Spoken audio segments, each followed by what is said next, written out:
같이 기도하시겠습니다.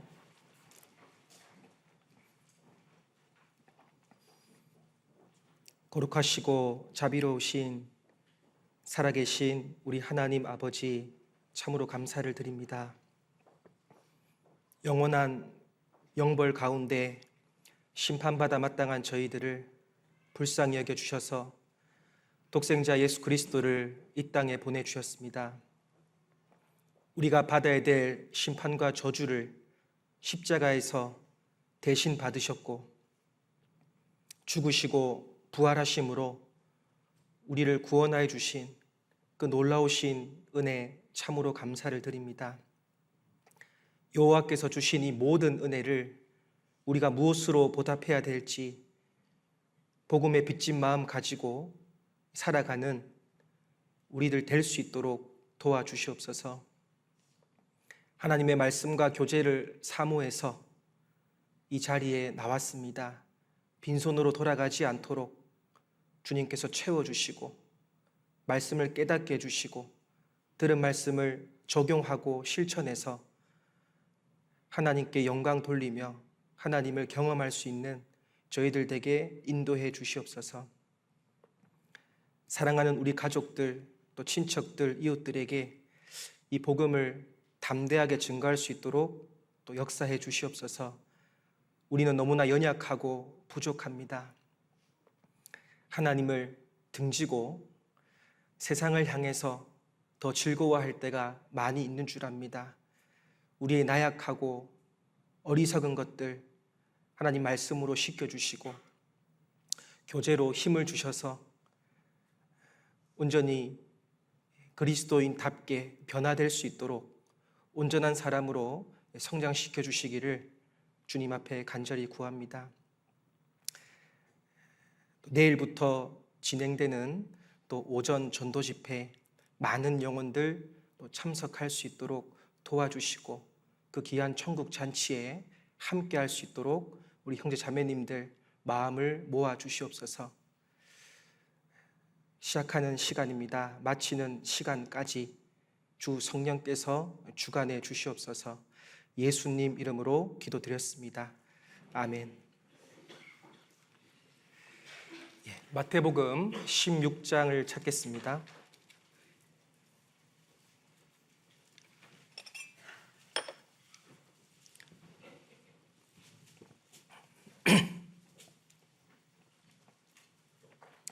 마태복음 16장 28절부터 17장 8절까지입니다.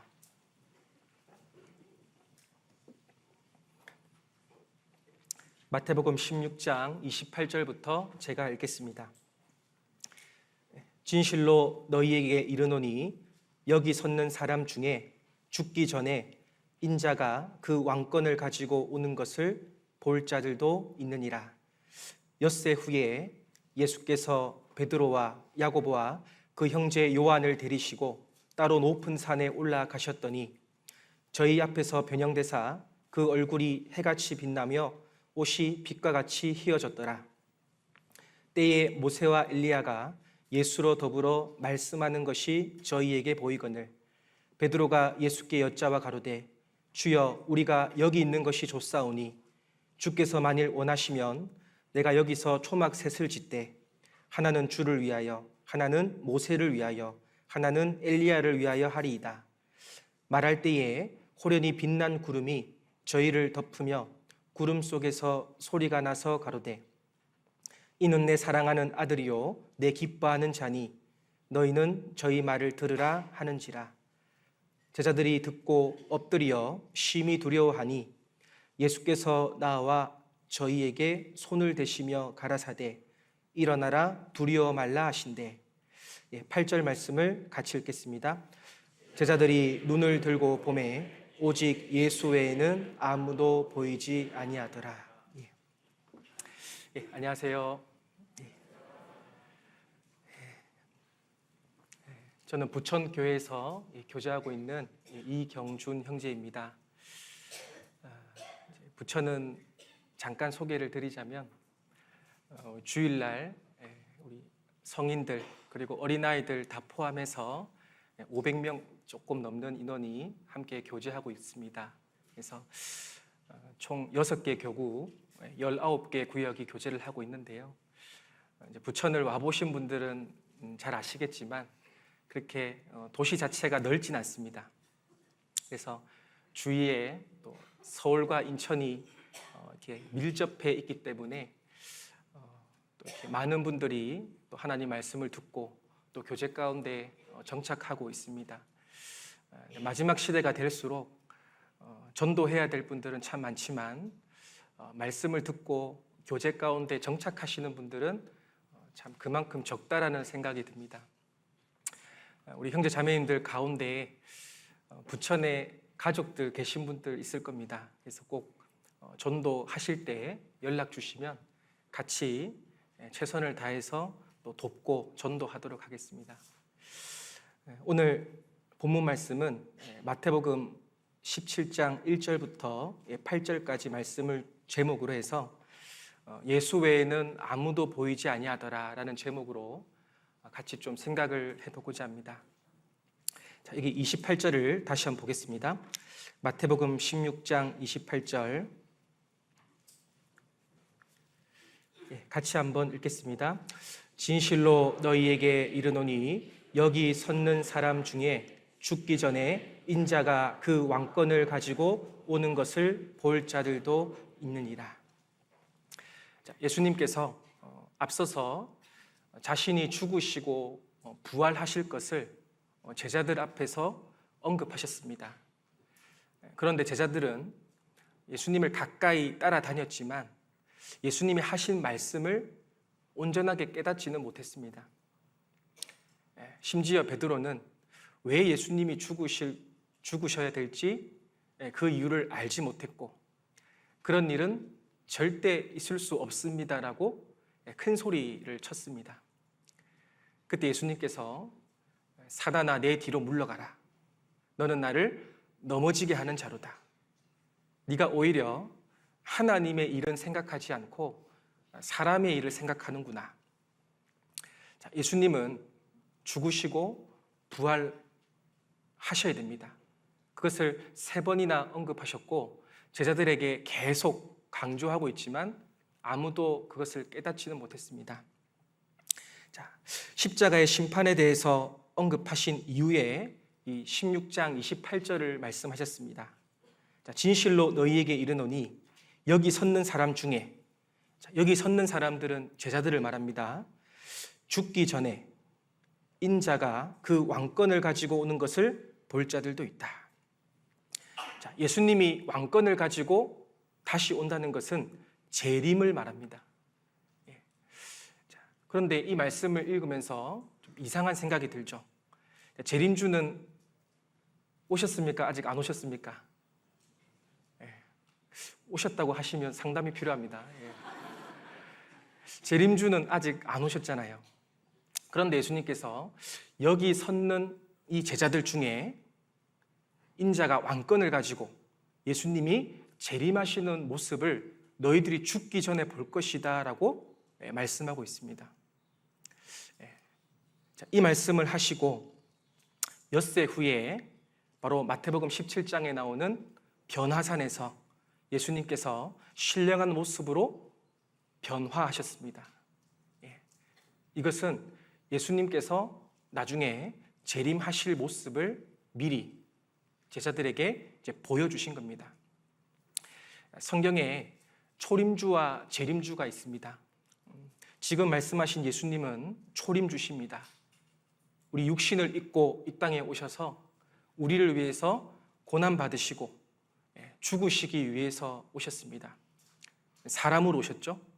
그러나 재림주는 사람으로 오시는 것이 아니라 왕권을 가지고, 즉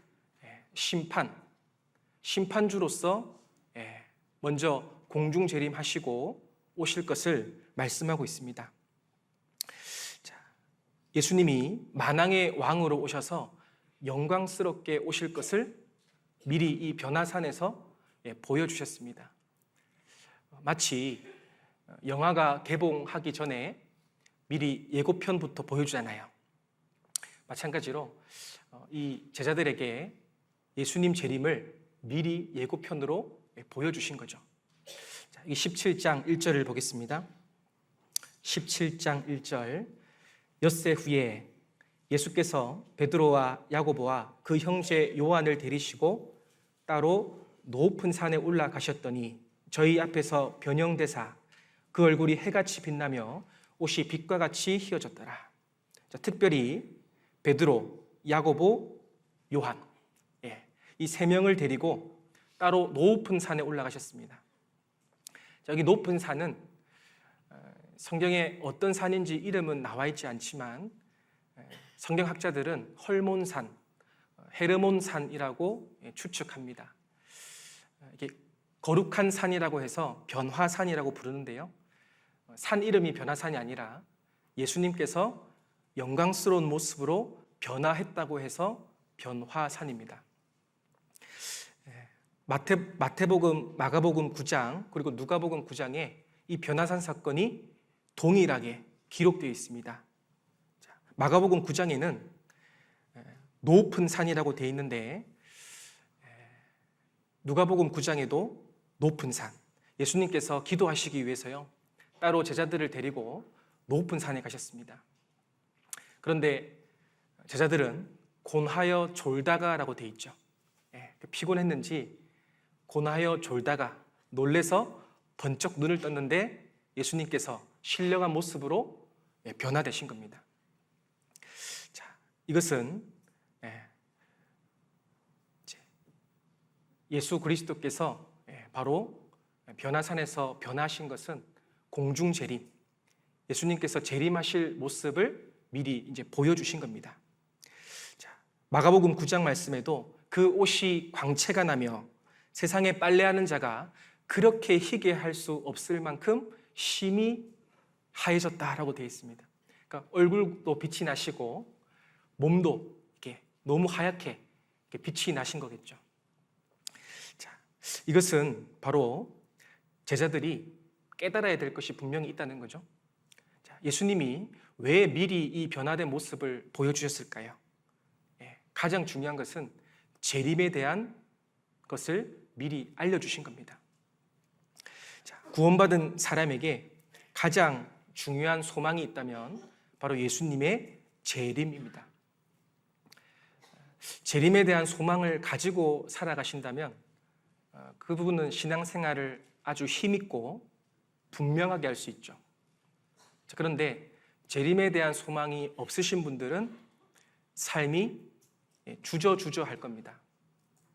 그리고 한 발은 교회에 있고 한 발은 세상에 있으면서 내가 어디에 중점을 두고 살아야 될지 정말 갈팡질팡하는 그런 힘없는 삶을 살아갈 수밖에 없죠. 자, 구원받은 사람에게 가장 큰 소망은 예수님의 재림입니다. 자, 베드로가 이것을 직접 목격했고 목격한 것을 훗날 회상하면서 베드로후서에 이렇게 기록하고 있습니다. 자, 여기 잡아두시고 베드로후서 1장을 보겠습니다. 베드로후서 1장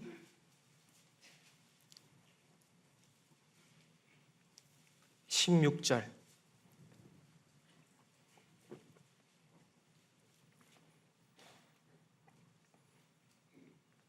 베드로후서 1장 16절. 우리 주 예수 그리스도의 능력과 강림하심을, 자, 이 강림하심을이라고 한번 체크해 보십시오. 너희에게 알게 한 것이 공고히 만든 이야기를 좇은 것이 아니요 우리는 그의 크신 위엄을 같이 읽겠습니다. 친히 본 자라. 자, 친히 봤다. 언제 봤습니까? 마태복음 17장에서 베드로는 예수님께서 신령하게 변화하신 모습을 친히 봤습니다. 그 변화산 사건을 베드로는 뭐라고 표현하고 있죠? 예수 그리스도의 능력과 강림하심이라고 분명히 말하고 있습니다. 즉 예수님의 공중 재림입니다. 자, 이 공중 재림의 모습을 변화산에서 베드로는 직접 봤다라고 고백하고 있고 이것을 왜 예수님께서 보여주셨을까요? 두 가지를 생각해 볼 수 있는데 첫 번째는 바로 예수님의 영광스러운 모습입니다. 너희 제자들 앞에 있는 이 예수가 바로 메시아고 바로 구약 성경에 예언된 하나님의 아들이다. 바로 그 영광을 보여주시기 위해서 신령하게 변화되었습니다. 그리고 두 번째로는 이 제자들, 우리로 치면 성도들이죠. 구원받은 성도들이 나중에 주님 오시면 영광스러운 모습으로 변해서 주님을 똑같이 맞이할 거라는 것을 또 설명하고 있습니다. 그래서 이 변화산 사건은 공중재림을 설명하는 아주 중요한 사건입니다. 골로새서 3장 4절 말씀에는 우리 생명이신 그리스도께서 나타나실 그때에, 그리스도께서 나타나실 그때, 주님 재림하실 때 너희도 그와 함께 영광 중에 나타나리라. 여러분 이 말씀 믿어지십니까? 주님 오시면 우리도 영광 중에 변화될 겁니다. 그래서 빌립보서 3장 21절에도 우리의 낮은 몸을 자기 영광의 몸의 형체와 같이 어떻게 하신다고요? 변케 하시리라. 주님 다시 오시는 날 죽었던 성도들은 다시 살아납니다. 그것을 부활이라고 합니다. 그리고 살아있는 사람들은 신령하게 순식간에 하나님의 나팔 소리가 울릴 때 몸이 변화되어서 하늘에서 주님을 영접하게 될 겁니다. 그것을 휴거, 들림 사건이라고 말합니다. 우리가 상상할 수 없지만 상상을 한번 해보시면 어떨까 좀 생각이 들어요. 우리가 전도 집회 때 자주 보는 자료처럼 그 기어다니던 애벌레가 부활해서 나비로 하늘을 날아다니죠. 이파리를 갉아먹던 그 애벌레가 이제 꽃의 꿀을 빨아먹습니다. 완전히 다른 거죠.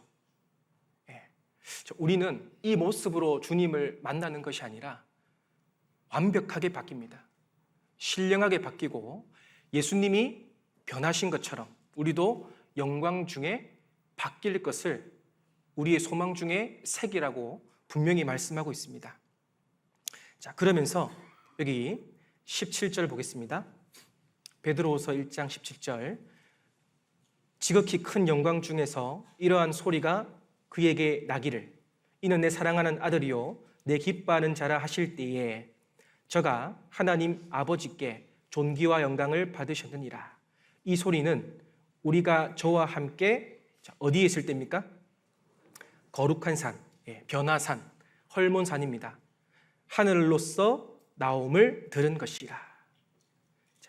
19절 같이 읽겠습니다.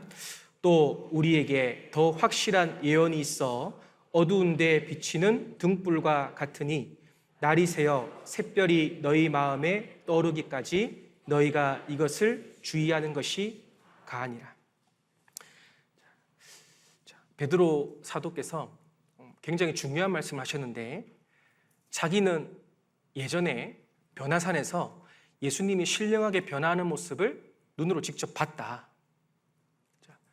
백문이 불여일견이라고, 그죠? 100번 듣는 것보다 한 번 보는 것이 더 확실하잖아요. 그런데 베드로 사도가 지금 뭐라고 말씀하고 있습니까? 나는 직접 봤지만 내가 직접 본 것보다 더 확실한 것이 있다. 예수님의 재림은 내가 직접 봤지만 그것보다 더 확실한 증거가 있다는 겁니다. 그것이 바로 예언의 말씀이라는 거죠. 우리에게 더 확실한 예언이 있어 어두운 데 비치는 등불과 같으니. 여기 첫 번째 등불입니다. 하나님의 말씀을 등불로 비유했고 두 번째는 뒤에 날이 새어 샛별이 너희 마음에 떠오르기까지. 예언의 말씀을 샛별로 비유를 했습니다.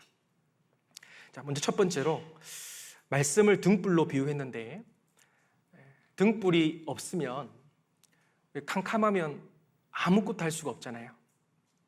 앞을 볼 수가 없으면 앞으로 나갈 수가 없죠. 근데 만약에 등불을 가지고 있으면 앞을 훤히 다 볼 수 있기 때문에 당당하게 확실하게 걸어갈 수 있습니다. 여기 등불이 말씀이잖아요. 예언의 말씀. 자, 말씀을 가지고 있는 사람과 말씀을 가지고 있지 않은 사람은 당당함이 틀리죠. 그리고 걸어가는 확실함이 분명히 다릅니다. 자, 예수님 재림하실 것을 마치 이 어두운 데 비치는 등불처럼 확실한 예언의 말씀을 가진 우리가 더 확실하다는 것을 분명히 말해주고 있죠. 시편 119편 105절 말씀, 주의 말씀은 내 발의 등이요 내 길의 빛이니이다. 여기도 말씀을 등불로 비유했습니다. 성도가 앞을 보고 확실히 걸어갈 수 있는 것은 바로 말씀, 등불 때문에 그렇습니다. 우리가 왜 자꾸 주저주저할까? 우리 삶에 뭔가 확실하게 선택하고 확실하게 분명하게 선을 그어야 될 것은 그어야 됩니다. 근데 왜 자꾸 주저주저하고 내 삶이 힘들고 형통하지 못할까? 정말 내 속에 등불이 있는지 한번 자기 자신을 살펴보셔야 됩니다. 신앙생활을 담대하게 하시는 분들의 공통점이 있죠. 바로 말씀을 확실하게 가지고 믿고 있는 사람입니다. 똑같은 환경이지만 저분은 어떻게 저렇게 잘 헤쳐나갈까? 똑같은 상황인데 나는 막 주저앉고 싶어요. 너무 힘들어요. 근데 저분은 더 어렵지만 확실하게 앞을 보는 것처럼 나아가요. 등불을 가졌느냐 가지지 못했느냐의 차이죠. 베드로 사도는 내가 직접 변화산에서 본 것보다 확실한 것이 있다. 바로 예언의 말씀이라는 겁니다. 그러면 2000년 전의 베드로하고 우리를 한번 비교해 보겠습니다. 더 확실한 증거가 있다 그랬는데, 그러면 예수님의 재림에 대한 그 소망과 확신이 베드로가 더 커야 될까요? 아니면 저와 여러분이 더 커야 될까요? 대답이 시원치 않으십니다. 베드로보다 저와 여러분이 재림에 대한 소망이 확실해야 되잖아요. 베드로는 구약 성경만 가지고 있었죠. 이때 당시는 신약 성경이 완성되어 있지 않았습니다. 근데 어떻게 소망에 대한 확실함이 있잖아요. 바로 예언의 말씀이라는 거죠. 우리는 신구약 성경 66권이 다 완성된 시대에 살고 있고, 그리고 신약 성경이 거의 다 이루어지는 시대에 살고 있습니다. 마태복음 24장 잘 아시죠? 예수님 재림하실 때 이 세상 끝에 일어날 마지막 징조가 지금 우리 눈앞에 펼쳐지고 있고, 베드로 그거 봤습니까? 모르잖아요. 우리는 베드로보다 더 확실한 예언의 말씀을 가지고 있습니다. 베드로보다 우리가 소망이 작다면 우리는 반성해야 되겠죠. 19절 다시 보겠습니다. 또 우리에게 더 확실한 예언이 있어 어두운 데 비치는 등불과 같으니 날이 새어 샛별이 너희 마음에 떠오르기까지 너희가 이것을 주의하는 것이 가아니라. 두 번째는 샛별입니다. 샛별은 이제 밤하늘에 새벽에 가장 어두울 때 뜬다고 합니다. 그리고 샛별이 뜨자마자 조금만 지나면 뭐가 떠요? 해가 뜹니다. 그렇죠? 해는 예수님을 상징하니까 해가 뜬다는 것은 예수님의 재림을 말합니다. 그러니까 예수님 재림 전에 확실한 샛별이 딱 뜬다는 거죠. 근데 이 샛별이 뭐예요? 예언의 말씀입니다. 그러니까 우리 형제 자매님들께서 하나님 말씀을 가지고 내 마음에 심기우면 이 샛별이 어디에 떠라 그랬어요? 마음에 떠오르기까지라고 했습니다. 초림주는 동방 박사들이 하늘의 별을 보고 베들레헴까지 와서 아기 예수께 경배했습니다. 특별히 하늘의 별이 있었던 것 같아요. 그런데 재림주는 하늘의 별이 뜨는 게 아니라 샛별이 어디에 뜨라 그랬습니까? 너희 마음에 떠야 되는 거죠. 확실한 예언의 말씀이 우리 마음에 뜰 때 그 예언의 말씀을 우리가 가지고 있을 때 그 사람이 예수 그리스도의 재림을 사모하고 재림을 목격하게 될 겁니다. 재림의 징조에 대한 확실한 말씀들이 신구약 성경에 너무나 많습니다. 찾아본 사람들이 말하기를 신약 성경에만 318번, 총 25구절 중에 한 번꼴로 예수님의 재림이 언급되어 있습니다. 320가지의 구약 성경의 예언, 초림의 예언이 그대로 이루어졌다면 훨씬 더 많은 재림도 이루어질까요? 안 이루어질까요? 반드시 이루어지는 겁니다. 근데 그것이 1900년 전에 베드로가 소망했던 것보다 지금 우리 시대, 우리가 훨씬 더 가깝고 소망을 가지고 있어야 된다는 거죠. 그런데 주님 오실 날이 아직 멀었다라고 생각하면서 헛된 것에, 세상 것에 마음이 뺏겨서 살아간다면 주저주저할 겁니다. 힘이 없을 겁니다. 다시 본문 마태복음 17장 3절을 보겠습니다.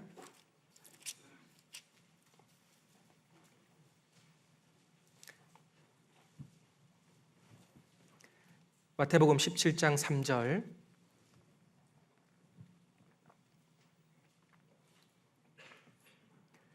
때에 모세와 엘리야가 예수로 더불어 말씀하는 것이 저희에게 보이거늘.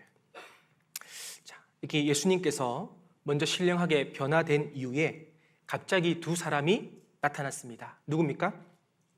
모세와 엘리야입니다. 그리고 예수님과 함께 더불어 교제하고 있죠. 말씀을 하고 있습니다. 이것을 읽으면서 궁금했던 것이 있었는데, 베드로가 모세와 엘리야의 얼굴을 모를 텐데, 그죠? 어떻게 단번에 알아봤을까? 안 궁금하세요? 저만 궁금한가요? 아니, 예수 양옆에 갑자기 나타난 그 두 사람이 모세와 엘리야인지 베드로가 그걸 어떻게 아냐 이 말입니다. 이것을 통해서 우리가 생각해 볼 수 있는 것은 바로 천국의 모습. 그러니까 주님이 재림하시면 우리 성도들은 신령한 몸으로 바뀌게 됩니다. 그러면 그때에 우리는 모든 지식을 구비하게 될 겁니다. 고린도전서 13장 12절 말씀처럼 우리가 이제는 거울로 보는 것 같이 희미하나 그때에는 얼굴과 얼굴을 대하여 볼 것이요. 자, 지금 거울은 선명하지만 옛날 거울은 희미했잖아요. 옛날 거울을 보는 것처럼 뭔가 확실하게 보이지 않지만 그때에 우리가 예수님 만날 때는 얼굴과 얼굴을 직접 보는 것처럼 확실하게 안다는 겁니다. 자, 이제는 내가 부분적으로 아나 그때에는 주께서 나를 아신 것 같이 내가 온전히 알래라.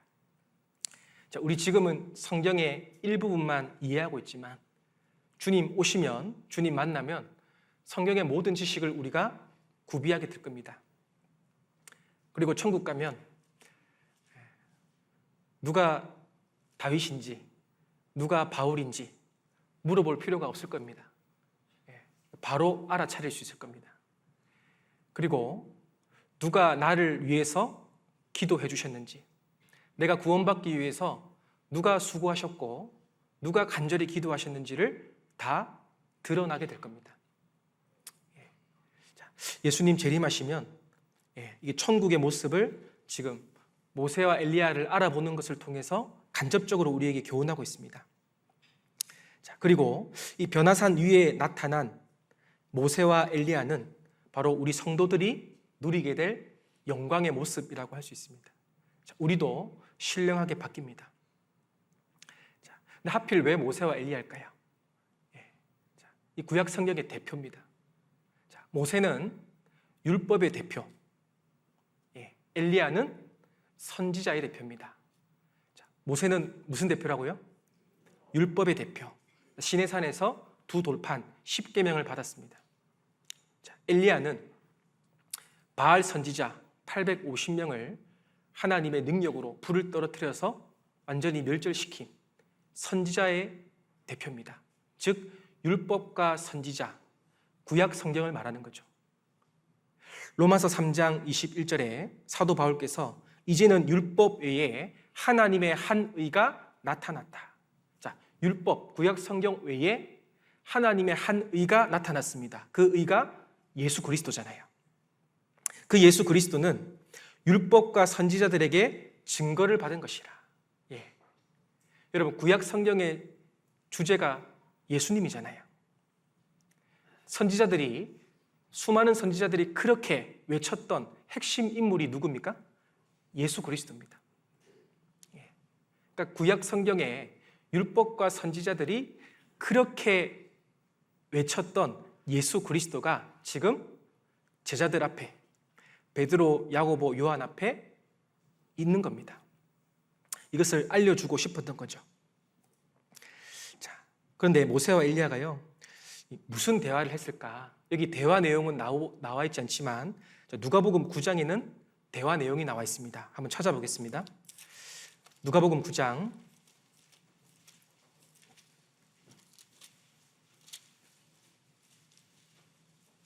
30절.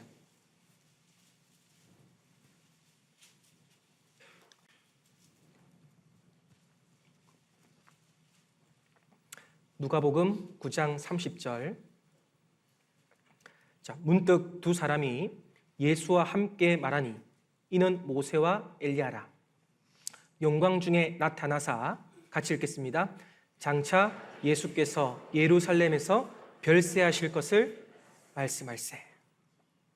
아주 중요한 대화를 예수님, 모세, 엘리야가 교제하고 있습니다. 예루살렘에서 뭐 하실 거예요? 별세하실 거.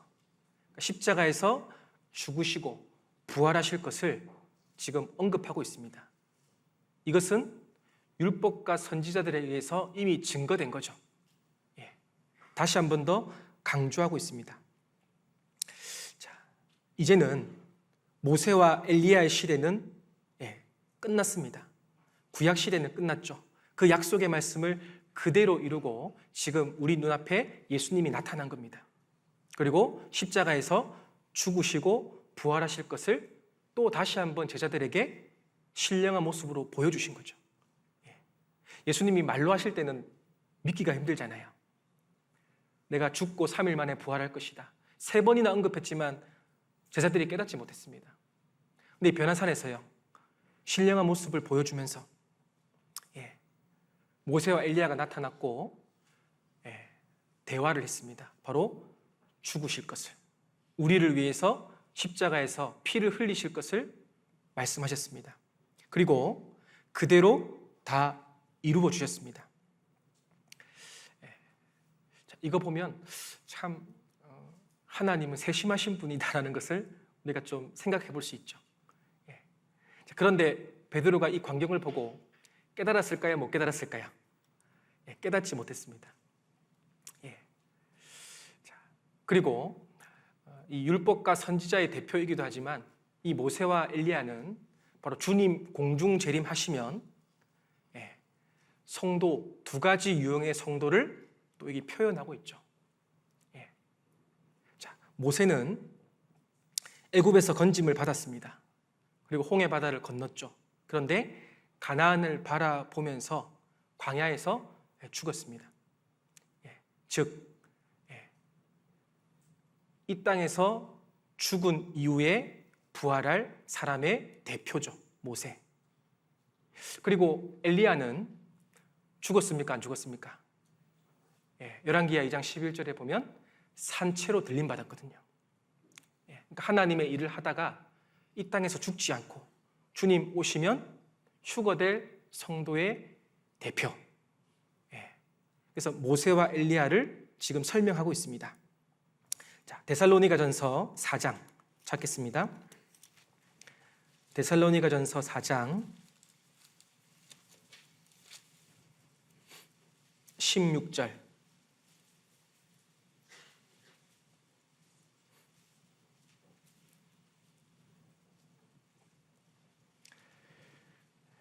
주께서 호령과 천사장의 소리와 하나님의 나팔로 친히, 자, 어디로 오십니까?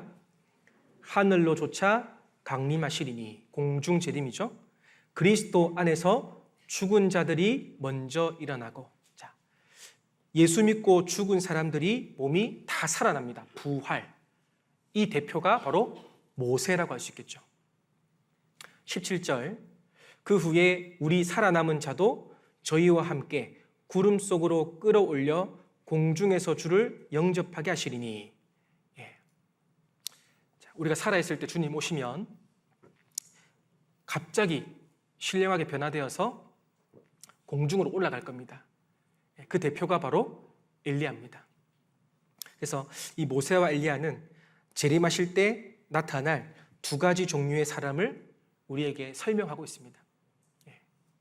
그런데 우리는 모세에 속할까 엘리야에 속할까 한번 고민해 보면 엘리야에 훨씬 더 가깝다는 것을 알 수 있습니다.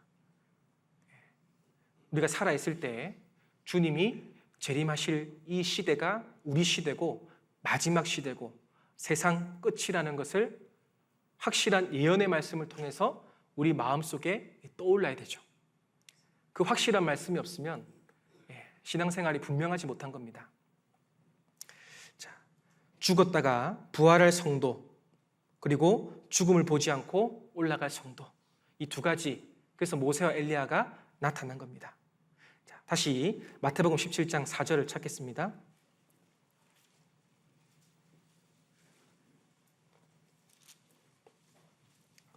마태복음 17장 4절, 베드로가 예수께 여짜와 가로되 주여 우리가 여기 있는 것이 좋사오니 주께서 만일 원하시면 내가 여기서 초막 셋을 짓되 하나는 주를 위하여 하나는 모세를 위하여 하나는 엘리야를 위하여 하리이다. 갑자기 뜬금없이 베드로가 이 광경을 보고 너무 황홀했던 것 같아요. 다른 성경에 보면 두려웠다라고 표현하고 있습니다. 그 광경을 보고 엄청난 황홀감과 또 반대로 엄청난 두려움을 동시에 느꼈을 겁니다. 그러면서 하는 말이 이 영광스럽고 행복한 순간이 조금 더 지속되기를 바랬겠죠. 그래서 초막 셋을 짓겠습니다. 예수님을 위해서, 모세를 위해서, 엘리야를 위해서. 근데 누가복음에 보면 그가 어떤 말을 하고 있는지 자기도 몰랐다라고 표현되어 있어요. 무슨 말이에요? 횡설수설하고 있는 거예요. 지금 본인이 무슨 말을 하고 있는지도 모를 정도로. 그러니까 이건 경우에 합당한 말이 아닙니다. 자, 지금 예수님과 모세와 엘리야가 어떤 대화를 나누고 있었죠? 예루살렘에서 별세하실 것, 십자가에서 죽으실 것을 말씀하고 있는데 아직까지 깨닫지 못한 베드로는 붙잡고 싶은 거예요. 예수님과 모세와 엘리야를 위해서 함께하고 싶다. 이 초막셋을 짓고 싶다라고 말합니다. 합당하지 않은 말이죠. 자, 아직까지도 베드로가 깨닫지 못했다는 것을 이제 이해할 수 있습니다. 그리고 과거부터 유대인들은 이 모세와 엘리야를 신성시 여겼습니다. 스스로 그들을 모세의 제자라고 말하고 또 엘리야를 또 신성시 여겼죠. 그래서 마태복음 16장에 보시면 예수님께서 가이사랴 빌립보 지방에 도달했을 때 여론조사를 하셨거든요. 사람들이 인자를 누구라 아느냐 여론조사를 하셨는데 많은 유대인들이 그때 엘리야, 세례 요한, 그리고 모세와 같은 선지자라고 말했습니다. 그러니까 유대인들의 내리 속에 이 모세와 엘리야는 거의 신성시되어 있는, 지금 예수님과 비교하고 있는 거잖아요. 창조주와 피조물을 비교하고 있잖아요. 그래서 히브리서 기자가 우리가 믿고 있는 이 예수 그리스도가 너희가 신성시 여기는 그 선지자들과 비교할 수 없을 정도로 탁월하다는 것을 소개하고 있는 것이 바로 히브리서입니다. 히브리인들에게 보내는 편지입니다. 자, 히브리서 1장을 찾겠습니다.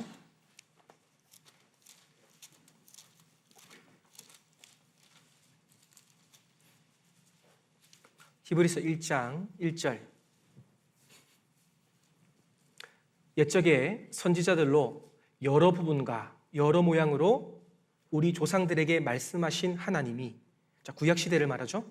이 모든 날 마지막에 아들로 우리에게 말씀하셨으니, 아들 예수님을 말합니다. 이 아들을 만유의 후사로 세우시고 또 저로 말미암아 같이 읽겠습니다. 모든 세계를 지으셨느니라. 이 예수는, 마지막에 나타난 이 아들 예수는 모든 세계를 지으셨느니라. 이분이 곧 누구라는 거죠? 하나님 자신이라는 겁니다. 창조주라는 사실을 소개하고 있습니다. 우리가 알고 있는 이 예수 그리스도가 십자가에 못 박아 죽으셨는데 그분이 목수의 아들이 아니라 모든 세계를 창조하신 구약 성경에 예언된 그 메시아다, 유대인들에게 알려주고 있는 겁니다. 자, 3장 3절입니다. 한 장 넘기셔서 히브리서 3장 3절. 저는 모세보다, 예수님은 모세보다 더욱 영광을 받을 만한 것이 마치 집 지은 자가 그 집보다 더욱 존귀함 같으니라. 집보다 집 지은 사람이 더 존귀합니다. 여기 집 지은 자는 예수님을 말하고 집은 모세를 말하고 있잖아요. 어떻게 창조주와 피조물인 모세를 비교할 수 있느냐? 유대인들아, 정신을 차려라. 예수님은 모세보다 훨씬 더 탁월한 사람이다. 그분은 창조주시다라는 것을 언급하고 있습니다. 5절입니다. 또한 모세는 장래에 말할 것을 증거하기 위하여 하나님의 온 집에서 무엇으로 충성했습니까? 종입니다. 사환. 그런데 6절, 그리스도는 그의 집 맡은 아들로 충성하였다. 종과 아들을 어떻게 비교할 수 있느냐 이거죠. 종은 모세, 아들은 예수 그리스도입니다. 자, 그래서 유대인들에게 예수님을 이렇게 소개하고 있습니다. 그런데 많은 사람들이, 유대인들이 거의 동일시했죠. 예수님을 모세와 엘리야처럼 선지자 중에 하나라고 생각한 겁니다. 그러니까 베드로의 이 내가 초막 셋을 3명을 위해서 짓겠다는 그 말 가운데 이것이 배경이 깔려 있는 거죠. 아직 예수님이 누구인지를 베드로도 정확하게 깨닫지 못했다는 겁니다. 자, 다시 마태복음 17장 5절입니다.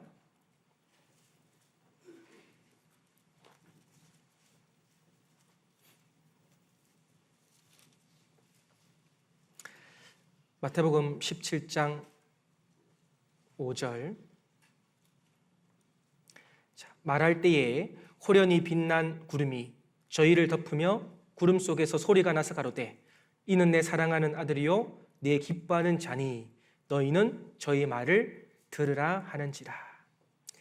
자, 초막셋을 짓겠다라고 말하고 나서 갑자기 구름이 덮으며 구름 속에서 하나님의 음성이 들렸습니다. 이는 내 사랑하는 아들이요 내 기뻐하는 자니 이는 저희 말을 들으라. 자, 이 하늘 문이 열려서 하나님이 음성으로 말씀하시고 예수님이 하나님의 말씀을 들은 것이 총 3번 나옵니다. 첫 번째는 마태복음 3장에 나오는 예수님이 요단강에서 침례를 받으실 때 하늘 문이 열렸죠. 성령이 비둘기같이 임했습니다. 그때 똑같은 말씀을 했습니다. 이는 내 사랑하는 아들이요 내 기뻐하는 자다. 그리고 두 번째가 마태복음 17장에 나오는 변화산에서 변화하실 때 내 기뻐하는 자다. 2번 말씀하셨습니다. 그리고 세 번째는 요한복음 12장 28절에 예수님이 십자가에 죽으시기 위해서 예루살렘으로 올라가실 때 한 번 더 하나님 음성이 들렸습니다. 내가 이미 영광스럽게 하였고 또 다시 영광스럽게 하리라. 자, 근데 이 말씀을 보면요. 이는 내 사랑하는 아들이요 내 기뻐하는 자다. 자, 왜 이런 말씀하셨을까요? 이 너희 눈앞에 있는 이 예수가 하나님의 아들이다. 그리고 구약 성경이 예언된 것처럼 그가 십자가에서 죽으시고 부활할 거다. 우리의 죄를 영원히 사해 주실 것이다. 그리고 그것을 믿음으로 말미암아 태어난 많은 사람들을 인해서 기뻐하실 것을 미리 말씀해 주신 겁니다. 자, 그리고 너희는 저희 말을 들으라. 이제 누구 말을 들으라고요? 예수 그리스도. 이제 모세와 엘리야의 말을 들을 필요가 있어요, 없어요? 끝난 겁니다. 그러니까 이 장면은 마치 구약 시대에서 신약 시대로 바뀌는 장면이 전환되는 모습이죠. 이제 모세와 엘리야의 시대는 끝난 겁니다. 구약 시대는 끝났고 이제 너희는 예수 그리스도의 말만 들어라. 그런데 지금도요, 이 예수 그리스도의 말만 안 듣는 분들이 참 많죠. 아직도 모세와 엘리야를 통해서 구원받으려는 사람들이 얼마나 많습니까? 모세, 아직도 율법을 지킴으로, 그죠? 율법을 통해서, 선한 행동을 통해서 구원받으려는 사람들이 아직도 많이 있습니다. 이 눈먼 소경이잖아요. 이제 모세 시대는 끝난 겁니다.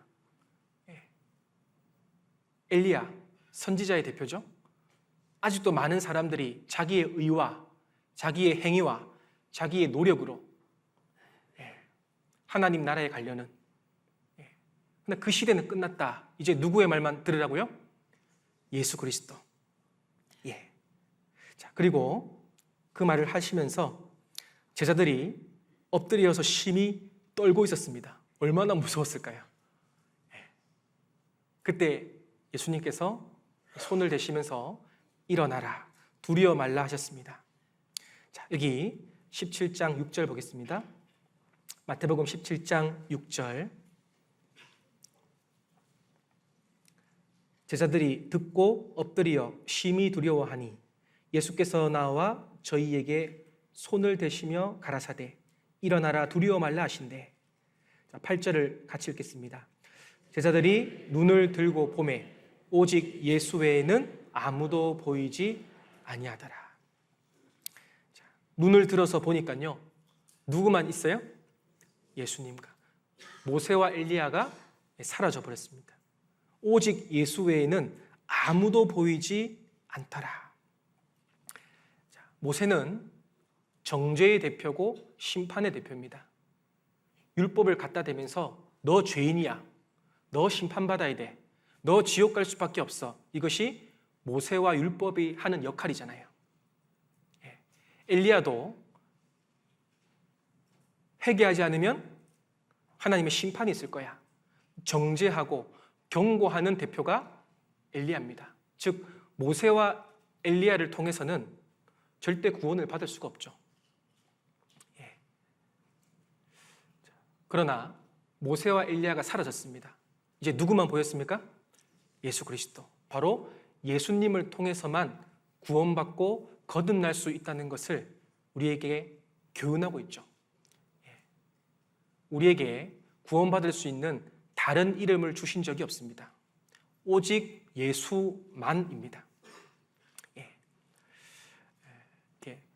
교회를 다니시는 분들을 상담을 해보면 거듭나지 못한 분들이 가운데 예수만으로 이 구원받는다는 것을 모르는 분들이 참 많죠. 예수만 믿는 것이 아니라 예수도 믿어요. 예수도. 그러니까 이 선택사항이 많은 거죠. 그런데 구원을 받을 수 있는 이름은 뭐밖에 없습니까? 예수님밖에 없거든요. 아직도 많은 사람들이 이 모세와 엘리야를 좇고 있습니다. 그런데 예수님 외에는 아무도 보이지 않더라. 이제 구약 시대는 끝난 겁니다. 자, 우리는 예수님 외에 아무도 보면 안 돼요. 구원받을 때도 예수님만 보고 구원받았잖아요. 신앙생활 하는 것도 예수님도 보고 신앙생활 할까요? 예수님만 보고 신앙생활 하는 겁니다. 자, 그런데 많은 우리 그리스도인들이 예수도 보고 있죠. 예수님 외에 주위에 보이는 것들이 너무나 많은 겁니다. 자, 우리에게 참된 위로와 생명을 주실 분은 바로 예수 그리스도 한 분밖에 없습니다. 자, 민수기 21장에 보면 그 노뱀 사건 잘 아시죠? 하나님이 불평불만하던 이스라엘 사람들에게 불뱀을 보내서 물려서 죽게 했습니다. 많은 사람들이 죽었고 실제로 그때 백성들이 회개하니까 하나님께서 모세를 시켜서 어떻게 했습니까? 놋뱀을 만들려고 그랬죠. 불뱀 모양처럼. 놋뱀을 만들어서 장대에 달아서 올려라. 그리고 그것을 본즉 살리라. 그 놋뱀은 누구를 상징하죠? 예수 그리스도를 상징하잖아요. 그러니까 본즉 살리라. 그러니까 그 놋뱀을 봐야 살아요. 놋뱀만 봐야 살아요. 다른 거 보면 죽는 겁니다. 예수 그리스도만 봐야 영혼이 구원받고 예수 그리스도만 보고 살아야 신앙생활이 확실한 거예요. 자, 요한복음 3장입니다. 요한복음 3장 14절.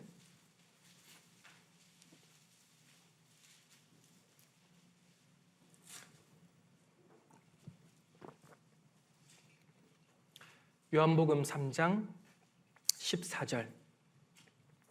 모세가 광야에서 뱀을 든 것 같이 인자도 들려야 하리니. 15절 같이 읽겠습니다. 이는 저를 믿는 자마다 영생을 얻게 하려 하십니다. 자, 모세가 광야에서 뱀을 들었습니다. 자, 마찬가지로 인자도 들려야 된다. 그 놋뱀이 바로 예수님 자신이라는 것을 소개하고 있죠. 하늘과 땅 사이에 매달렸던 것처럼 예수 그리스도도 하늘과 땅 사이에 십자가에 매달리셨습니다. 그리고 놋뱀은 본즉 살았죠. 본다는 것이 무엇입니까? 여기 15절에 설명하고 있죠. 이는 저를 믿는 자마다. 놋뱀을 봐야 살고 예수님을 봐야 삽니다. 바로 믿는 거죠. 우리는 예수님 도 믿는 것이 아니라 예수님만 믿는 사람입니다. 우리 마음속에 모든 의심과 불안, 고통들은 십자가를 바라볼 때, 예수님만 바라볼 때 사실은 해결될 수밖에 없습니다. 근데 왜 자꾸 마음의 불안과 의심들이 해결이 안 될까요? 예수님만 쳐다보지 않거든요. 예수님 조금 쳐다보고 세상 게 훨씬 많은데 어떻게 그 사람의 마음의 의심과 불안이 사라질 수 있겠습니까? 갈라디아서 3장에 보면 바울이 그렇게 얘기하고 있죠. 예수님이 우리 대신 죽으시고 피 흘려 주셨는데 너희가 왜 다른 것에 주목하느냐? 저에게 하시는 말씀 같았습니다. 왜 다른 것에 주목하느냐? 우리가 주목하고 봐야 할 것은 오직 예수만입니다. 그때 우리가 살아있는 신앙생활을 할 수 있는 겁니다. 히브리서 12장 1절입니다.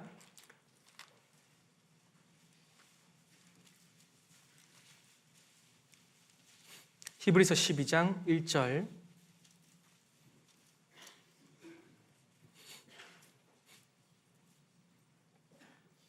이러므로 우리에게 구름같이 둘러싼 허다한 증인들이 있으니 모든 무거운 것과 얽매이기 쉬운 죄를 벗어버리고 인내로써 우리 앞에 당한 경주를 경주하며.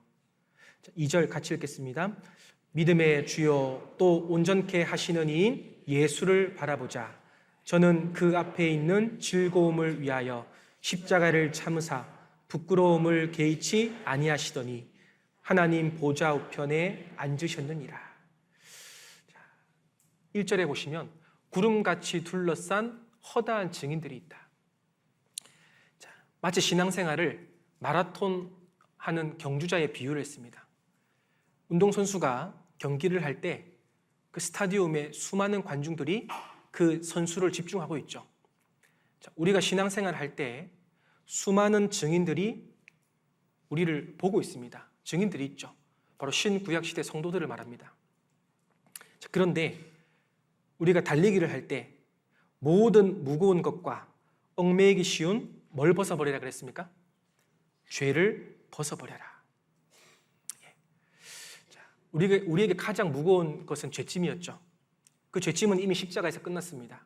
처리가 되었고 이제 살아가면서 우리가 짓는 죄들이 있습니다. 모든 무거운 것과 나의 고민, 의심, 불안 이런 것 다 포함되겠죠. 그리고 얽매이기 쉬운 죄, 이건 사소한 것들입니다. 이것만 아니면 내가 신앙생활 더 잘할 수 있는데 그거 있죠. 그걸 버리셔야 되는 거죠. 그걸 버리기가 참 힘들잖아요. 이것만 아니면 내가 훨씬 더 신앙생활 잘할 수 있는데 그것이 내 발목을 잡거든요. 그것을 벗어버리고 마라톤 선수가 휴대폰 들고 뛰어요? 목걸이 하고 뛰어요? 거의 속옷만 입고 뛰잖아요. 모든 얽매이는 것은 다 그냥 벗어버립니다. 우리 신앙생활이 마찬가지라는 거죠. 다 벗어버리고 인내로서 달려간 경주. 그러면서 그렇게 하려면 2절이 중요하죠. 믿음의 주요. 믿음의 주요라는 말은 믿음의 시작이신 분이라는 뜻입니다. 또 온전케 하시는 이인. 믿음의 끝이신이라는 뜻입니다. 즉 처음과 시작과 마지막이신 예수를 뭐라고 되어 있습니까? 바라보자. NIV 영어 성경에 보면 눈을 고정하자 이렇게 번역되어 있습니다. 이게 훨씬 더 묵상하기 좋죠. 예수님을 바라보는 것은 예수님께 눈을 고정하자입니다. 예수님도 바라보는 것이 아니라 예수님만 바라보는 거예요. 우리가 눈을 고정시키지 못하면 자꾸 주위에 신경 쓸 것들이 너무나 많습니다. 그것이 내 신앙의 발목을 잡는 거죠. 우리의 신앙생활을 소개하고 있습니다. 환경과 상황, 나의 형편 이런 것들에 집중하면 우리는 주님을 섬기지 못할 이유들이 너무 많이 생기는 거죠. 게으른 사람은 핑계가 많아요. 맞습니까? 부지런한 사람은 핑계가 없어요. 왜 그럴까? 차이를 좀 한번 생각해 보겠습니다. 환경과 상황에 집중하는 사람은 게으른 사람이죠. 내가 이것 때문에 신앙생활 못해요. 이것 때문에 교제 참석 못해요. 정말 우리 이 환경에 집중하는 것이 아니라 내적인 것, 그 마음의 중심에 하나님을 집중할 때 핑계거리가 없잖아요. 예수 그리스도의 좋은 군사는 자기 생활에 얽매이는 자가 없다라고 했습니다. 군인이 어떤 자기 사유를 들어서 전쟁터를 이탈할 수 있을까요? 아무것도 없습니다. 우리가 영적 전쟁터에서 전쟁을 하고 있는데 핑계가 너무 많은 거죠. 예수님 도 바라보기 때문에 그렇습니다. 우리는 외적인 상황과 환경에 집중하지 않고 내적인 것을 예수님만 바라봐야 됩니다. 자, 여기 누가복음 말씀을 찾아보겠습니다.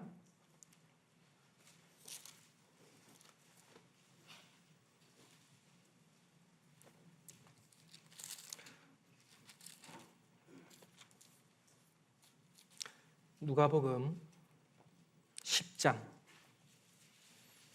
17절.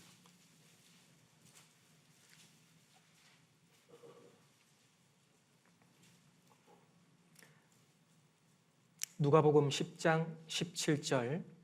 70인이 기뻐 돌아와 가로되 주여 주의 이름으로 귀신들도 우리에게 항복하더이다. 70명의 사람들이 예수님께서 권능을 주셨고 동네 전도로 들어갔습니다. 근데 너무 신기한 경험을 한 거죠. 귀신아 물러가라 이렇게 했던 것 같아요. 근데 귀신들이 어떻게 했어요? 다 떠나갔습니다. 그러니까 예수님의 권능을 경험한 70인이 기뻐 돌아와서 주님 귀신들도 우리에게 항복했습니다. 너무 좋은 값진 경험을 했잖아요. 이걸 탁 말하니까 예수님이 뭐라고 말씀하셨냐면 20절 같이 읽겠습니다. 그러나 귀신들이 너희에게 항복하는 것으로 기뻐하지 말고 너희 이름이 하늘에 기록된 것으로 기뻐하라 하시니라. 자, 굉장히 우리에게 교훈을 줍니다. 외적인 것, 눈에 보이는 것, 환경적인 것, 여기에 집중하지 마라. 이거 기뻐하지 마라. 우리의 삶은 좋을 때도 있고 안 좋을 때도 있고, 그런데 변하지 않는 것은 말씀과 예수님밖에 없잖아요. 우리의 환경과 상황은 계속 변한다. 귀신들이 떠나가는 거, 그거 기뻐하지 마라. 너희 이름이 하늘에 기록된 거, 구원받은 그 내적인 기쁨을 기뻐하라라고 말씀하신 겁니다. 자, 그런데 우리는 사실은 너무 이렇게 주의를, 신경을 너무 많이 쓰세요. 그 신경 안 쓰셔도 되는데, 제가 그걸 언제 경험했냐면요, 똑같은 상황임에도 불구하고 자꾸 저는 신경이 쓰이는 거예요. 이거 어떻게 할까? 이거 어떻게 할까? 근데 어떤 형제님이 대수롭지 않게 생각하는 거예요. 신앙생활을 정말 잘하셨습니다. 무슨 차이가 있을까? 그러니까 어디에 집중하느냐, 어디에 눈을 고정하느냐의 차이였던 거죠. 우리 하박국 3장에 보면 그 하박국 선지자가 우리의 양도 없고 외양간에 소도 없고 밭에 소출도 없고, 그죠? 포도나무에 열매도 없고, 그 없는 것은 다 뭐예요? 외적인 거잖아요. 환경입니다.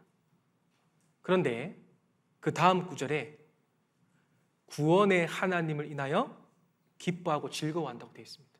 이것은 내적인 거잖아요.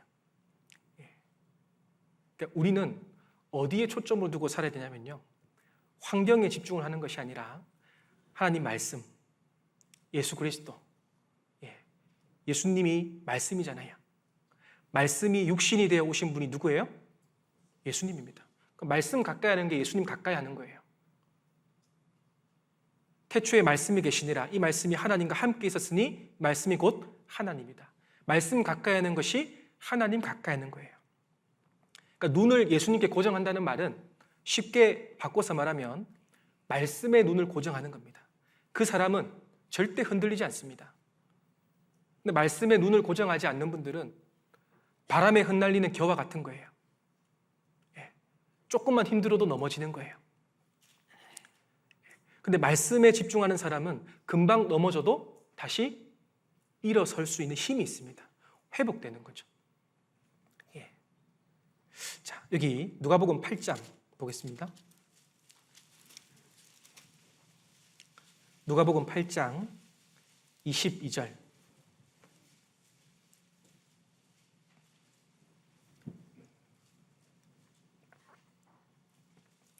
누가복음 8장 22절. 하루는 제자들과 함께 배에 오르사 저희에게 이르시되 호수 저편으로 건너가자 하시매 이에 떠나 행선할 때에 예수께서 잠이 드셨더니 마침 뭐가 왔습니까? 광풍이 호수로 내리침에 배에 물이 가득하게 되어 위태한지라. 성경 읽으실 때 마침이라는 단어가 나오면 그거는 하나님의 계획입니다. 우연히 일어난 것이 아닙니다. 마침이라는 것은 하나님 주신 거예요. 제자들의 믿음을 시험하기 위해서 이 광풍이라는 것을 허락하신 겁니다. 배에 물이 찼어요. 바람에 심하게 배에 흔들립니다. 부서질 것 같아요. 근데 배 안에 누가 계세요? 누가 계세요? 예수님 주무시고 계세요. 예수님 주무시고 계셔요. 그래서 제자들이 어떻게 합니까? 깨웁니다. 24절. 제자들이 나와 깨어 가로되 주여 주여 우리가 죽겠나이다 한데 예수께서 잠을 깨사 바람과 물결을 꾸짖으시니 이에 그쳐 잔잔하여지더라. 제자들에게 이르시되 너희 믿음이 어디 있느냐라고 했습니다. 저는 이 어디 있느냐에 이 어디를 좀 집중을 했어요. 자, 너희 믿음이 배 밖에 풍랑한 데 있느냐, 배 안에 예수님께 있느냐, 이렇게 묵상해 볼 수 있겠죠. 너희 믿음이 지금 환경을 보느냐, 예수님 말씀을 보느냐. 이거 책망하는 말씀입니다. 너희 믿음이 어디 있느냐. 마가복음과 마태복음에 동일한 말씀이 있는데 어찌 믿음이 없느냐, 믿음이 적은 자들아 이렇게 표현하고 있습니다. 이 상황에서 어떻게 보면 예수님을 깨우는 것이 그냥 당연한 것처럼 생각할 수 있지만 이것은 믿음이 없는 거죠. 왜냐하면 배 안에 누가 계셔요? 그럼 배 부러져요, 안 부러져요? 그 믿음이 있으셔야 되는 겁니다. 여러분, 우리 가운데 누가 계셔요? 임마누엘, 성령이 우리와 함께 하십니다. 내가 고난이 있고 어려움이 있을지라도 완전히 망하진 않습니다. 그걸 믿으셔야 돼요. 왜? 우리와 예수님이 함께 하시잖아요. 배 안에 예수님 계시는데 배 안 부러집니다. 그렇죠? 근데 자꾸 환경을 보니까, 풍랑을 보니까 어쩔 줄 모르는 거예요. 신앙생활을.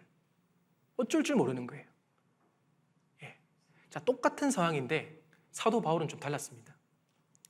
사도행전 27장에 유라굴로 광풍이 불렀어요. 그 태풍이 부르니까 3일 동안 먹지도 못하고 배에 짐 다 버리고 막 배 부서지고 난리가 났습니다. 그때 사도 바울께서 배 안에 있는 사람들한테 뭐라고 말했죠? 여러분이요, 안심하라. 완전히 다르죠. 여기 있는 제자들은 주여 주여 우리가 죽겠나이다 그렇게 했어요. 근데 사도 바울은 여러분이요, 안심하라. 무슨 차이일까요? 어디에 눈을 고정하느냐의 차이입니다. 사도행전 27장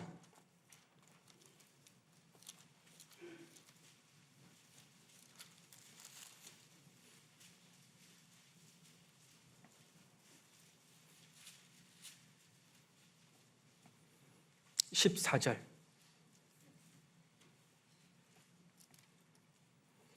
사도행전 27장 14절. 얼마 못되어 섬 가운데로 유라굴로라는 광풍이 대작하니 배가 밀려 바람을 맞추어 갈 수 없어 가는 대로 두고 쫓겨가다가. 자, 넘어가셔서 18절. 우리가 풍랑으로 심히 애쓰다가 이튿날 사공들이 짐을 바다에 풀어버리고 사흘째 되는 날에 배의 기구를 저희 손으로 내어버리니라. 여러 날 동안 해와 별이 보이지 아니하고 큰 풍랑이 그대로 있음에 구원의 여망이 다 없어졌더라. 이거는 제자들보다 훨씬 더 심각한 상황이죠, 지금. 거의 죽기 일보 직전입니다. 그런데 25절 같이 읽겠습니다. 그러므로 여러분이여 안심하라. 나는 내게 말씀하신 그대로 되리라고 하나님을 믿노라. 자, 안심할 수 있는 비결이 딱 나오죠. 단어가 말씀입니다. 말씀대로 될 거라는 것을 나는 믿는다. 자, 천사가 바울에게 나타나서 네가 가이사 앞에 설 것이다. 로마 황제 앞에 서서 너가 복음을 전해야 돼. 말씀하셨죠? 그 말씀을 굳게 믿고 있는 겁니다.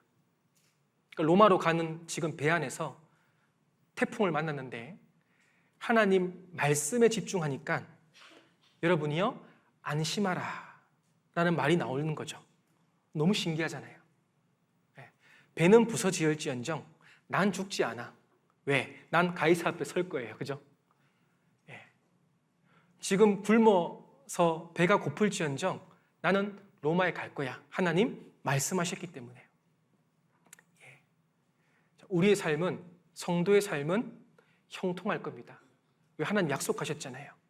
근데 우리가 왜 형통을 누리지 못할까요? 말씀에 집중하지 못하기 그렇습니다. 자꾸 환경을 보고 배 밖을 보니까 집중을 못하는 겁니다. 자, 오직 예수 외에는 아무도 보이지 아니하더라. 자, 예수님만 보는 인생이 얼마나 복된 인생이고, 우리가 그런 간증을 하고 싶지 않으세요? 그런 간증을 들으면 정말 우리 마음이 뜨거워집니다.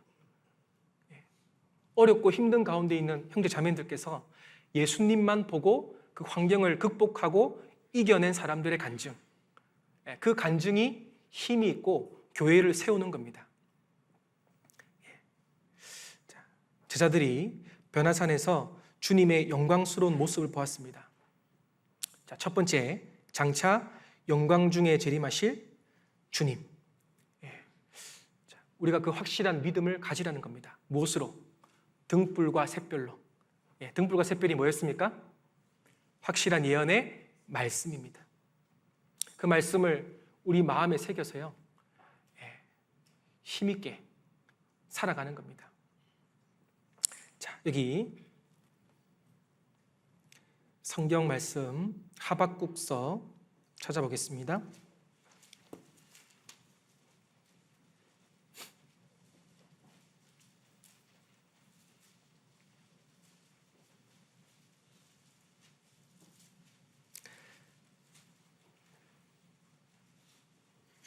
삼장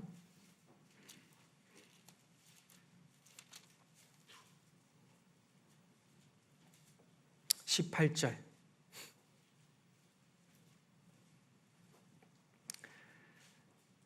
나는 여호와를 인하여 즐거워하며 나의 구원의 하나님을 인하여 기뻐하리로다. 주 여호와는 나의 힘이시라. 나의 발을 사슴과 같게 하사 나로 나의 높은 곳에 다니게 하시리로다. 환경과 여건은 너무나 어렵지만 이 하박국 선지자가 나의 구원의 하나님을 인하여 기뻐한다. 여러분, 우리가 기뻐할 수 있는 것들이 너무나 많습니다. 항상 기뻐하라. 빌립보서 4장 4절에 주 안에서 항상 기뻐하라. 주 어디에서요? 근데 우리는 주 밖에서 자꾸 기쁨을 찾으려고 하시잖아요. 주 밖에서는 항상 기뻐할 수 없습니다. 제가 처음에 이 말씀을 묵상했을 때 항상이라는 단어가 마음에 걸리는 거예요. 이렇게 못할 것 같아요. 어떻게 항상 기뻐하지? 인생은 고난을 위해서 났다고 분명히 말씀하셨는데 이 불티가 하늘 위로 올라가는 것처럼 우리 인생에 고난이 많고 높낮이가 항상 많은데 좀 힘들어할 수도 있고 어려워할 수도 있는 건데 왜 항상 기뻐하라 그랬을까? 정답이 주 밖이 아니라 주 안에서입니다. 외적인 것이 아니라 내적인 거예요. 그 주 안에서 기뻐할 수 있는 원동력은 나의 구원의 하나님을 인하여 기뻐하라는 겁니다. 여러분, 아무것도 다 안 주셔도 영원 구원 받은 거 그것만 가지고도 우리는 평생 기뻐하면서 살 수 있습니다. 맞습니까?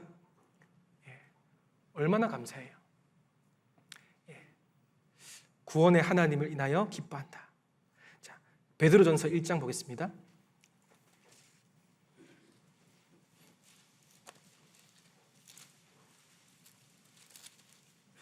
베드로전서 1장 8절.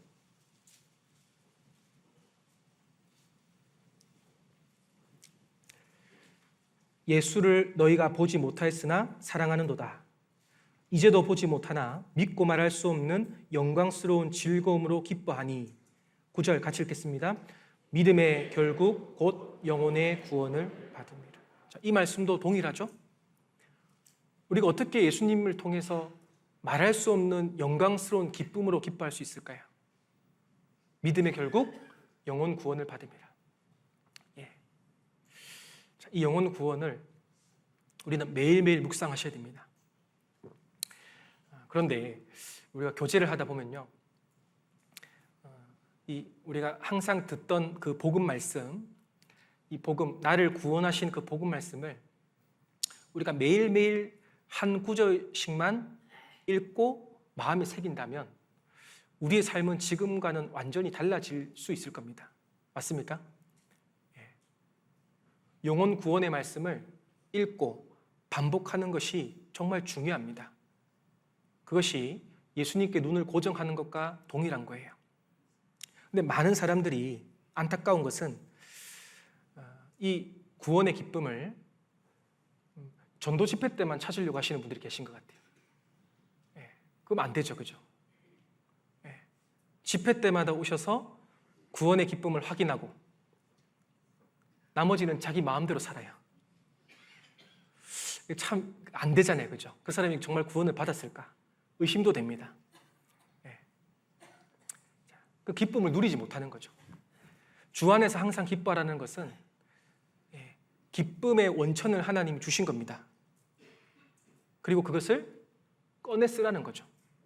누리라는 겁니다. 없는 기쁨을 만들어내라는 게 아니고 이미 하나님이 주신 기쁨을 제발 누려달라는 겁니다. 제 호주머니에 5만 원짜리 지폐가 있으면 밥을 굶으면 안 되잖아요. 그죠? 5만 원짜리가 있는데. 근데 3일을 쫄쫄 굶었어요. 그럼 그 돈을 누리지 못한 거죠. 우리 주머니에 주님이 주신 기쁨들이 너무나 많습니다. 근데 그거 왜 안 꺼내 쓰세요? 꺼내 쓰시면 되잖아요. 주 안에서 항상 기뻐하라. 자, 다른 것에 기쁨을 두려고 하시면 안 됩니다. 예수님 말씀에만 고정시켜야 돼요. 어떤 분들은 형제 자매님들과의 관계를 굉장히 중요시하는 분들이 계십니다. 그죠? 이 인간관계에서 오는 즐거움을 좋아하시는 분들이 계세요. 자, 그렇다 보니까 교제가 잘 될 때는 굉장히 기쁘고 열심히 신앙생활을 하셔요. 근데 다퉜다거나 갈등이 생겼다거나 사람과의 그런 마찰이 딱 생기면 그냥 고무풍선 빠지듯이 신앙이 쭉 꺼지는 분들이 계셔요. 그것은 바깥에서 기쁨을 찾으려고 하는 거죠. 형제 자매가 나의 위로가 될 수도 있지만 형제 자매님만 봐서는 안 됩니다. 위험한 거예요. 사람은 불완전하잖아요. 우리가 상처받고 어려울 때마다 항상 어디에 집중을 해야 되냐면 내적인 말씀에 집중해야 됩니다. 말씀 묵상하고 일어서고 듣고 암송하고 실천하고 계속 일어서야 되는 거죠. 그 훈련이 필요한 겁니다. 그런데 어떤 분들은 이제 인간관계보다는 목표지향적인 분들이 간혹 계시죠. 사람한테 상처받는 건 별로 중요하지 않지만 내가 계획하고 추진했던 일이 내 마음대로 되지 않았을 때 힘들어하고 신앙에 힘이 빠지시는 분들이 계십니다. 봉사를 하다 보면 내 생각과 마음대로 되던가요? 안 되잖아요. 교회 안에서. 자, 그러니까 이 봉사가 생각대로 안 될 때마다 기쁨과 평강이 사라지시면 안 돼요. 그건 하나의 도구일 뿐이고 우리는 내적인 믿음, 말씀에 계속 집중해야 됩니다. 그래서 영혼 구원의 기쁨은 주님께서 나를 위해서 하신 일, 무슨 일을 하셨는지를 집중하는 겁니다. 거기에 우리의 생각과 마음을 더 쏟으셔야 됩니다. 자, 마지막으로 전도서 2장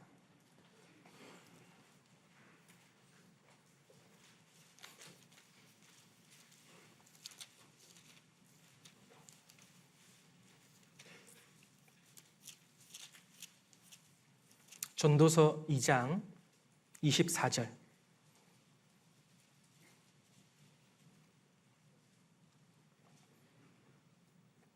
같이 읽겠습니다. 사람이 먹고 마시며 수고하는 가운데서 심령으로 낙을 누리게 하는 것보다 나은 것이 없나니 내가 이것도 본즉 하나님의 손에서 나는 것이로다.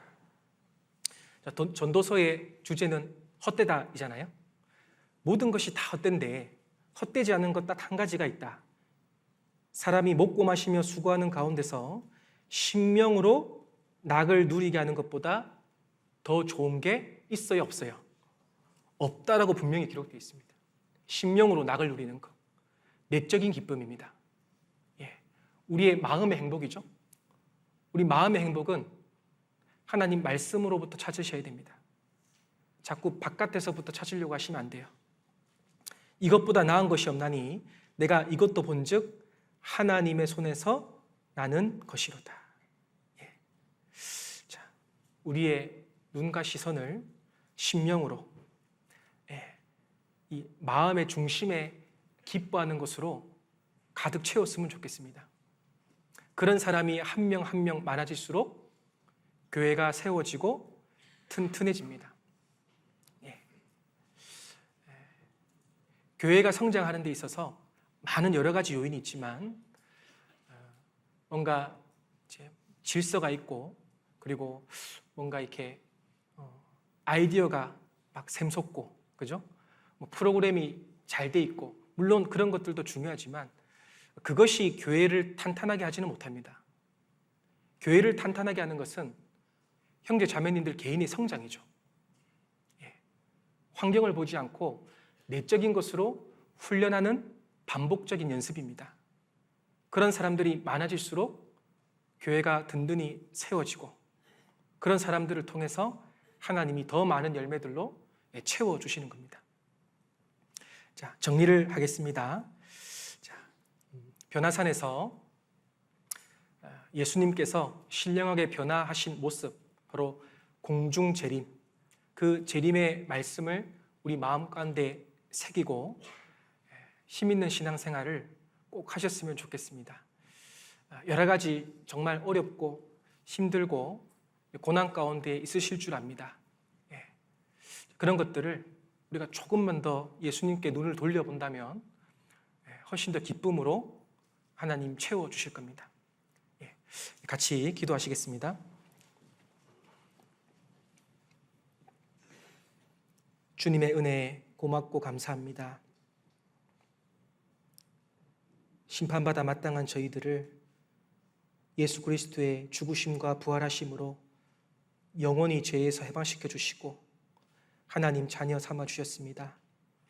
저희를 충성되이 여겨서 일꾼 삼아 주시고 하나님의 몸된 교회 가운데 또 온전한 사람으로 변화시켜 주시는 것 진심으로 감사를 드립니다. 너무나 연약하고 부족한 저희들 하나님만 가까이 하고 살고 싶습니다. 말씀과 기도와 또 교제를 통해서 우리의 신앙이 더욱 성장하며 전도의 열매가 맺어질 수 있도록 역사해 주시옵소서. 평택 지역에 이뤄진 많은 영혼들이 있습니다.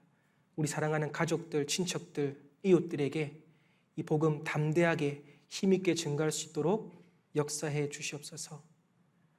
하나님, 이 교회를 들어서 사용해 주시고 하시는 일마다 우리 형제 자매님들 질서 안에서 순종하면서 주 안에서 수고할 수 있도록 역사해 주시옵소서. 모든 것 감사드리며 우리를 죄악 가운데서 구원해 주신 예수님 이름으로 기도드렸습니다. 아멘.